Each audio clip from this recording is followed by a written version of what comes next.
Imagine getting dressed tomorrow morning. Your shirt is there, your pants are there, but every piece of underwear has disappeared. Now remove cotton, elastic, sewing machines, and even woven cloth. An early human still had sensitive skin. Rough hides could still rub. Cold could still reach the body's most vulnerable areas. So did our ancestors put something underneath their clothes? Or is underwear much newer than the clothing above it? Today, underwear is so ordinary that most people barely think about it. You put it on before the clothing anyone else will see. It catches sweat, it reduces friction, it adds warmth, it protects delicate skin from rough seams, stiff fabric, and one badly placed zipper. Now strip away the modern bathroom. No clean drawer, no washing machine, no soft cotton, no elastic waistband, no store selling 3 comfortable pairs in a plastic package. Move backward into prehistory. Human A has one hide wrapped around his body. The hide may still have stiff edges. It gets wet in the rain. It collects smoke beside the fire. It dries hard. Then he has to walk, climb, squat, carry food, and run, while that hide moves against his skin. If he lives somewhere cold, the problem grows worse. Wind reaches every opening. Snow melts against the body. Wet clothing steals heat. But if he lives somewhere hot, another problem appears. Extra layers trap heat. Every additional strip of hide costs time to make and energy to carry. The simplest solution may have been to wear nothing underneath, or nothing at all. That gives us 2 completely different pictures of early human life. In one, people developed simple inner coverings because their bodies needed protection. In the other, underwear makes no sense until clothing becomes complicated enough to require it. The frustrating part is that both pictures are possible. Leather rots, plant fibers disappear, cord breaks down. A carefully made garment can become an invisible patch of soil while a stone scraper beside it survives for 100,000 years. So archaeologists rarely find the clothing itself. They have to investigate the empty space where clothing used to be. And one of the most useful witnesses is an insect no human wanted to preserve, a louse. Before following that clue, we need to decide what underwear actually is. A loincloth is often described as prehistoric underwear. But that can be misleading. If it is the only garment someone wears, it is not really under anything. It is simply clothing. The same strip of hide could be an outer garment on a warm day and an inner layer beneath leggings in winter. Its category changes even if the object does not. Modern underwear is usually a garment worn close to the skin beneath another garment. That means underwear could not appear as a separate idea until people were already layering clothes. Covering the groin is not automatically underwear.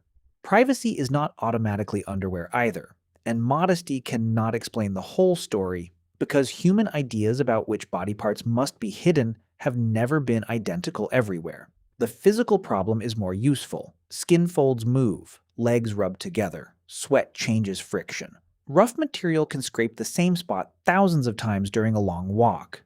Early humans did not need a modern word for chafing to understand that one arrangement hurt and another did not. They could fold an edge inward. They could soften a hide. They could tie a narrow strip around the waist. They could place fur toward the skin. They could replace a damp piece without replacing an entire coat. None of those solutions requires a sewing machine. But none of them leaves an obvious fossil either. This is where body lice become important. Head lice live near human hair. Body lice feed on the body, but they usually live and lay eggs in clothing. At some point in human history, lice found a new habitat in the folds and seams people carried around on their bodies.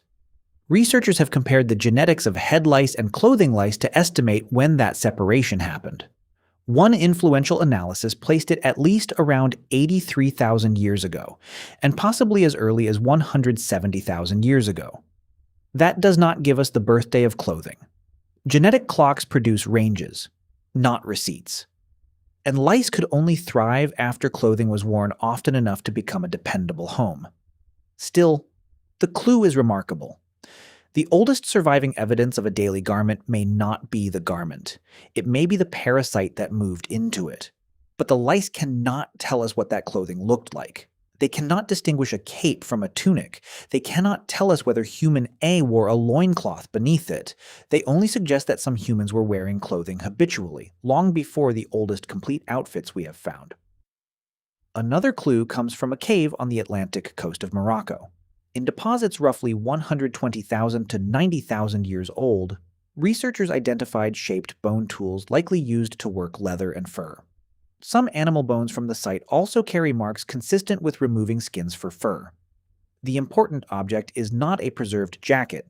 It is a smooth bone tool shaped so it could scrape connective tissue from a hide without easily piercing it. That tells us people were doing more than throwing a fresh animal skin over their shoulders. They were processing difficult material with specialized tools. Processed hide can be cleaner, more flexible, and easier to shape. But again, the evidence stops one step short of underwear. A hide-working tool proves that people could prepare skins. It does not show where any finished piece sat on the body. This gap creates an important distinction. Early humans had the technology to make an inner covering. That does not prove every group chose to make one. Climate would have changed the answer dramatically. Imagine human A in a cold, open landscape. The air is below freezing. His outer hide blocks some wind, but every loose opening leaks warm air. A second layer close to the body traps a thin pocket of warmth. A narrow inner garment also protects sensitive skin from the heavier outer hide. In that setting, an underlayer is not a luxury. It can make the whole clothing system work better. Now move the same person into a hot African afternoon. The sun is strong, he needs freedom of movement and a way to release heat. A heavy inner layer could make him less comfortable, not more. A small waist covering might still protect the body from thorns, insects, dust, or friction. But wearing nothing beneath a loose wrap might be perfectly practical. There was never one prehistoric wardrobe. There were coastlines, forests, deserts, mountains, grasslands, and ice-covered plains. The same human body met completely different conditions. And underwear, if it existed, would have changed with them. The available material mattered too. Animal hide is only one possibility. People could twist bark fiber into cord. They could use grasses, reeds, soft inner bark, or plant fibers to create ties and flexible coverings. They could place moss, dry grass, fur, or another soft material between the body and a rough outer layer. Some of those materials may have been more comfortable than an untreated skin. They were also even less likely to survive underground. A stone point survives because stone does not feed fungi and bacteria. A soft plant garment survives only when the environment becomes unusually dry, frozen, waterlogged, or chemically protective. The more comfortable the material may have been, the more completely it may have vanished. That is one of archaeology's strangest biases. The hard objects make prehistory look hard. The soft objects disappear and take comfort with them. If you enjoy using tiny clues to rebuild the ordinary lives archaeology almost erased, like this investigation, subscribe to Vick Explains, and share it with someone who has never questioned their underwear. Because the clearest garment in this mystery was preserved only after its owner died in the ice. His name is Ötzi. He lived more than 5,000 years ago in Copper Age Europe. That is prehistoric, but it is far younger than the humans suggested by the lice evidence or the hide-working tools from Morocco. Ötzi matters because his body, equipment, and clothing were preserved in the Alps. Instead of an empty space in the soil, researchers found an outfit. He had a coat, he had leggings, he had shoes, he had a cap. And he had a leather loincloth. Genetic analysis of the surviving leather identified sheepskin in the loincloth. Here, finally, is an object that looks remarkably close to underwear. It covered the groin. It was worn with other garments. It formed part of a layered clothing system built for movement through a cold mountain environment. If Ötzi walked into a modern clothing store, no one would mistake his loincloth for cotton briefs. But its position and function would be familiar. It is direct proof that at least one prehistoric clothing tradition included a separate garment around the most vulnerable part of the body. It is not proof that Ötzi's community invented it.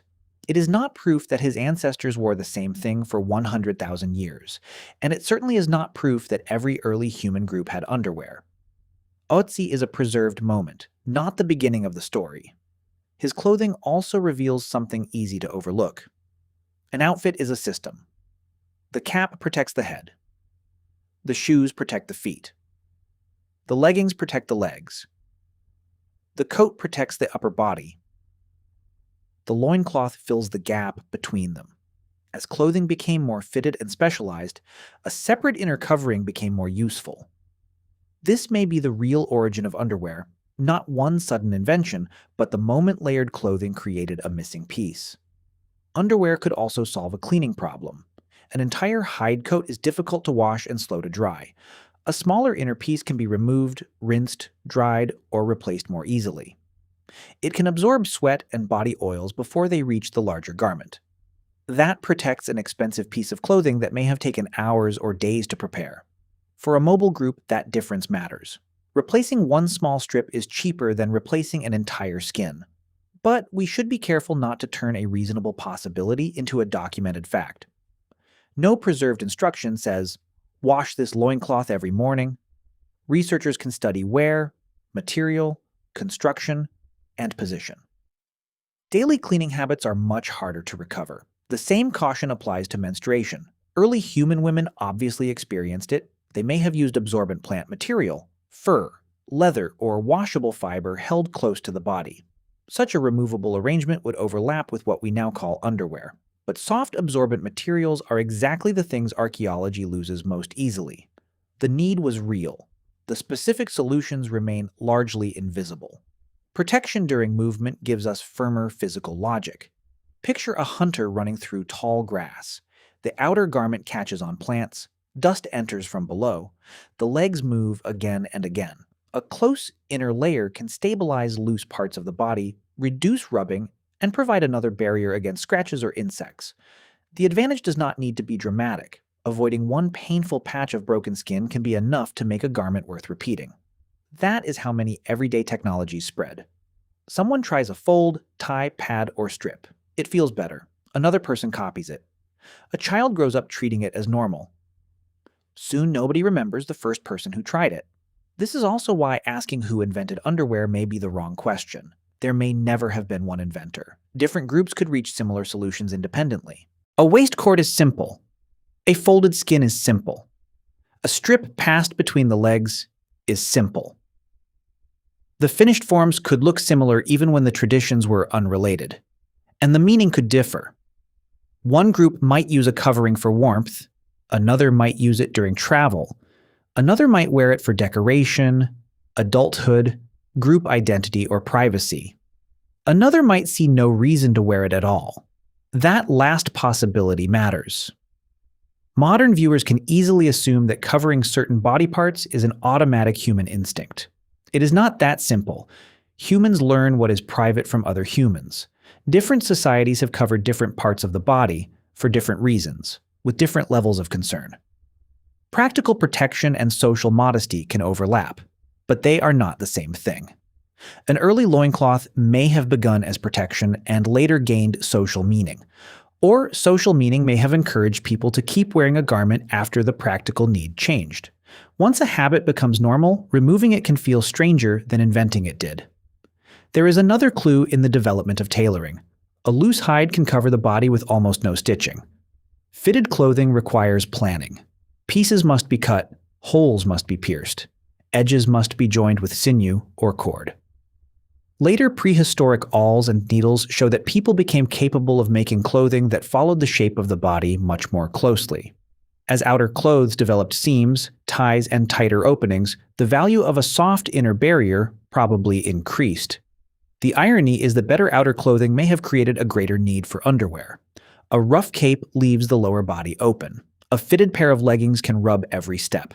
Technology solves one problem and quietly creates another. So what did the earliest version look like? Probably not one thing. It may have been a narrow hide strip tied to a waist cord. It may have been a folded plant fiber panel.